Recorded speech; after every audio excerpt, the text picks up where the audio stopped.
without further ado, let's give it up for Jason Hatch, folks. Jason. All right, Jason. All right, Jason. So it's 2009, and I'm sitting in my swimming pool in Conakry, Guinea, West Africa.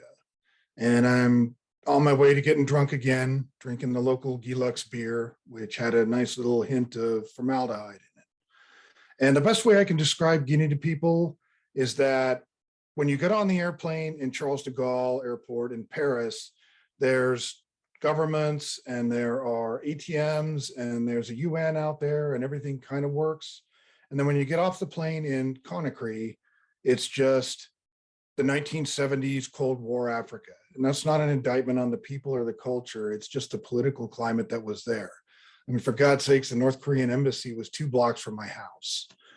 So it had been a rough year. The previous year for me, we'd had a coup, we'd had multiple counter coups. There were Venezuelan narco traffickers running around, human trafficking. And I had been kind of at the forefront of all of that. So I was riding this wave of chaos and was kind of like the golden calf for the embassy, just because I was bringing a lot of the information in. And so I was pretty high on myself. And I'm standing back in my pool and I'm looking out across the fence and the tide's out. So all the neighborhood kids are down and they're playing soccer. And I look over in the corner and I can see a group of boys and they're throwing stones up at the mango trees, trying to knock some of my mangoes off so they could have them for a snack. My guard comes out of his post and he clicks his tongue at them. And if you've ever lived in Africa, you understand what a warning that is. And my chef comes out of the house. His name was Bartholomew, and he'd been a Liberian rebel in a former life. But he's holding my cell phone and he's like, Patron, c'est un appel pour vous. And he hands me the cell phone and I say, hello. And on the other end is my buddy Phil from the embassy, regional security officer. And he's like, dude, they found her. And right then I was like, oh my God. The week prior, Phil and I had sat in the embassy with one of the locally engaged staff, and he had explained to us this story where his nephew, who was an 8-year-old boy, had been picked up in a neighborhood by the henchmen of a Liberian witch named Aisha Kane. Now, Aisha Kane is like a very well-known witch in the region. She had worked for several of the leaders in the area and had primarily worked in like fetish trade and stuff like that. But apparently in this instance, they had captured his nephew, taken him to a house in Matoto, which was a 5-minute drive from my place, and performed a ritual and sacrificed him by bleeding him out. The gentleman had taken us to the spot, showed it to us, and we were trying to figure out what to do. Now, the junta that had taken charge in the country, I had very close ties to them because they were all like ex-military officers, most of them junior. We knew the Minister of Justice intimately. His name was Tibero. And we'd explained the problem to Tibero, and Tibero was ready to take action on the problem as soon as they found her.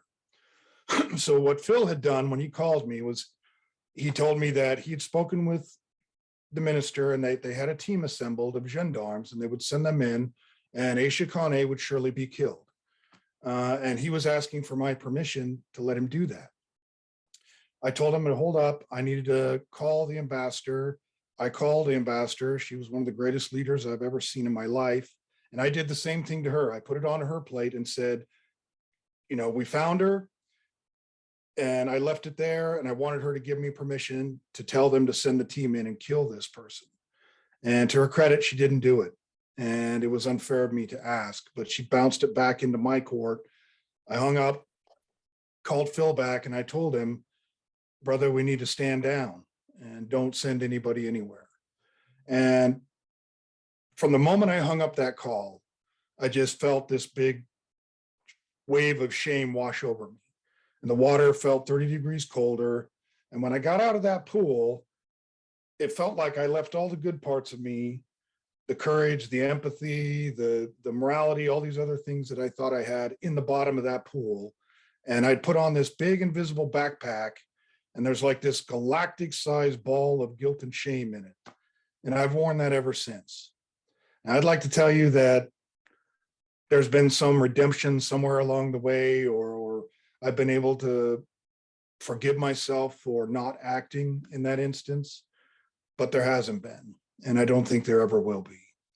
Thank you for listening. Yay, Jason. Good job, Jason. Good job, Jason. Thank you, Jason.